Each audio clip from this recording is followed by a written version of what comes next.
ശബരിമലയിലെ സ്വർണ്ണക്കൊള്ളയിൽ പ്രത്യേക അന്വേഷണ സംഘത്തിന് ദേവസ്വം ബോർഡ് പരാതി നൽകി. പോലീസ് ആസ്ഥാനത്തെത്തിയാണ് ദേവസ്വം കമ്മീഷണർ പരാതി നൽകിയത്. സ്വർണ്ണത്തട്ടിപ്പിൽ അന്വേഷണം വേണമെന്നാണ് പരാതിയിൽ ആവശ്യം. സിജോ വിജോൺ വിവരങ്ങൾ നൽകാനായി ചേരുന്നുണ്ട്. സിജോ, ഈ പരാതിയിലെ ആവശ്യം എന്തൊക്കെയാണ്?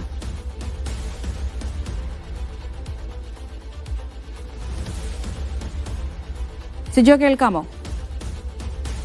അല്പസമയം മുമ്പാണ് സംസ്ഥാന പോലീസ് മേധാവിയുടെ ഓഫീസിലെത്തി ഈ പരാതി ദേവസ്വം കമ്മീഷണർ കൈമാറിയിരിക്കുന്നത്. ഈ റിപ്പോർട്ടിന്റെ പകർപ്പ് അദ്ദേഹം DGPക്ക് നൽകുകയും ചെയ്തിട്ടുണ്ട്.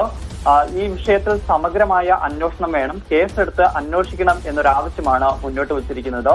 നമുക്ക് ലഭിക്കുന്ന വിവരമനുസരിച്ച് അധികം വൈകാതെ തന്നെ ഈ പരാതിയുടെ അടിസ്ഥാനത്തിൽ FIR രജിസ്റ്റർ ചെയ്യും. പോറ്റിയെ ഒന്നാം പ്രതിയാക്കിയും മറ്റു ഉദ്യോഗസ്ഥരെയൊക്കെ മറ്റു പ്രതികളാക്കിയായിരിക്കും ഉണ്ടാവുക.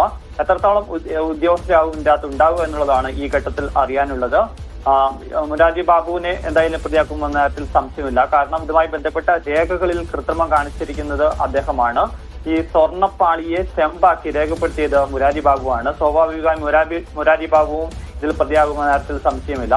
എന്തായാലും അതിവേഗത്തിൽ തന്നെ മുന്നോട്ട് പോകാൻ വേണ്ടിയിട്ടാണ് പ്രത്യേക അന്വേഷണ സംഘം തീരുമാനിക്കുകയും ചെയ്തിരിക്കുന്നത്.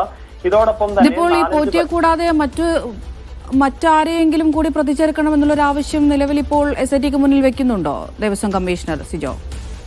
അങ്ങനെ ഏതെങ്കിലും ഉദ്യോഗസ്ഥരെ പ്രതി ചേർക്കണം എന്നുള്ള ഒരു ആവശ്യം അങ്ങനെ എടുത്ത് പറയുന്നില്ല. അതേസമയം തന്നെ ഈ റിപ്പോർട്ടിന്റെ പകർപ്പ് കൈമാറിയിട്ടുണ്ട്. ദേവസ്വം വിജിലൻസ് അന്വേഷണം നടത്തിയിട്ടുണ്ട്. ഈ അന്വേഷണം നടത്തിയ കണ്ടെത്തലുകൾ ഇങ്ങനെയാണ്. അതിൽ സ്വർണ്ണ തട്ടിപ്പ് നടത്തിയിട്ടുണ്ട്. അപ്പോൾ ഈ റിപ്പോർട്ട് പരിഗണിച്ചുകൊണ്ട് അത് ആവശ്യമായ നടപടികൾ സ്വീകരിക്കണം, കേസെടുക്കണം, തുടർ നടപടികൾ സ്വീകരിക്കണം എന്നുള്ളൊരു ആവശ്യമാണ് മുന്നോട്ട് വെച്ചിരിക്കുന്നത്. എന്തായാലും സ്വാഭാവികമായും ഇപ്പോൾ ഈ സമ്പൂർണ്ണ റിപ്പോർട്ട്, ഇന്ന് കൊടുത്തിരിക്കുന്ന റിപ്പോർട്ട്, വിജിലൻസ് വിഭാഗം കൊടുത്തിരിക്കുന്ന റിപ്പോർട്ട്, ദേവസ്വം വിജിലൻസ് വിഭാഗം കൊടുത്തിരിക്കുന്ന റിപ്പോർട്ട്, അത് സമഗ്രമായി അന്വേഷണ സംഘം പരിശോധിച്ചു വരികയാണ്. അത് നോക്കിയതിന് ശേഷമായിരിക്കും ഓരോ ഉദ്യോഗസ്ഥരുടെയും പങ്ക് എത്രത്തോളമാണ് ഉള്ളത് എന്ന് മനസ്സിലാക്കുക. അതിനുശേഷമായിരിക്കും ഈ പ്രാഥമിക FIRൽ ആരെയൊക്കെ പ്രതി ചേർക്കണം എന്ന കാര്യത്തിൽ ഒരു അന്തിമ തീരുമാനത്തിലേക്ക് വരിക എന്നുള്ള കാര്യത്തിൽ സംശയമില്ല. എന്തായാലും വളരെ വേഗത്തിൽ ഇവർ മുന്നോട്ട് പോവുകയാണ്. ഇവരെ FIR ഇട്ടതിന് ശേഷം മറ്റു തുടർ നടപടികളിലേക്ക് പോകും. ഈ ഉദ്യോഗസ്ഥരെ മുരാരി ബാബുവിനെ ഉൾപ്പെടെ ചോദ്യം ചെയ്യുന്നതായിരിക്കും പ്രാഥമിക നടപടികളിലേക്ക് പോവുക. പോറ്റിയെ ചോദ്യം ചെയ്യും. അതിനുശേഷമായിരിക്കും ഇതുമായി ബന്ധപ്പെട്ട് ആർക്കൊക്കെയാണ് കൂടുതൽ ആളുകൾക്ക് ഇതുമായി ബന്ധപ്പെട്ട പങ്കുണ്ട് എന്നുള്ളത് സംബന്ധിച്ച ആ റിപ്പോർട്ടിൽ പരാമർശിക്കുന്ന ആളുകളുടെ മൊഴി രേഖപ്പെടുത്തുന്ന നടപടികളിലേക്ക് പോവുക. ഇത്തരം ഈ ഉദ്യോഗസ്ഥരെ ചോദ്യം ചെയ്തതിനു ശേഷമായിരിക്കും മുൻ ദേവസ്വം ബോർഡ് പ്രസിഡന്റുമാർ ഉൾപ്പെടെ വാസുവും അതോടൊപ്പം തന്നെ പത്മകുമാർ ഉൾപ്പെടെയുള്ള ആളുകളുടെ പങ്ക് സംബന്ധിച്ച അന്വേഷണത്തിലേക്ക് പോകും. എന്തായാലും കോടതി സമഗ്രമായ ഒരു അന്വേഷണം ഇക്കാര്യത്തിൽ വേണമെന്നാണ് ആവശ്യപ്പെട്ടിരിക്കുന്നത്. അതുകൊണ്ട് അത്തരത്തിലുള്ള ഒരു അന്വേഷണം തന്നെയാണ് നടത്തുക. നിലവിൽ 5 പേരാണ് ഈ സംഘത്തിലുള്ളത്. S. വെങ്കടേഷനാണ് മേൽനോട്ട ചുമതല. ശശിധരൻ IPS ആണ് ഇതിന്റെ അന്വേഷണ ഉദ്യോഗസ്ഥൻ. അതോടൊപ്പം തന്നെ മറ്റു 3 ഉദ്യോഗസ്ഥരെയാണ് നേരത്തെ നിയമിച്ചിരുന്നത്. അതിന് പിന്നാലെയാണ് വിജിലൻസിലെ 2 ഉദ്യോഗസ്ഥരെയും കൂടി ഇന്ന് കോടതി തീരുമാനിച്ചിരിക്കുന്നത് അന്വേഷണത്തിന്റെ ഭാഗമായിരിക്കുന്നത്.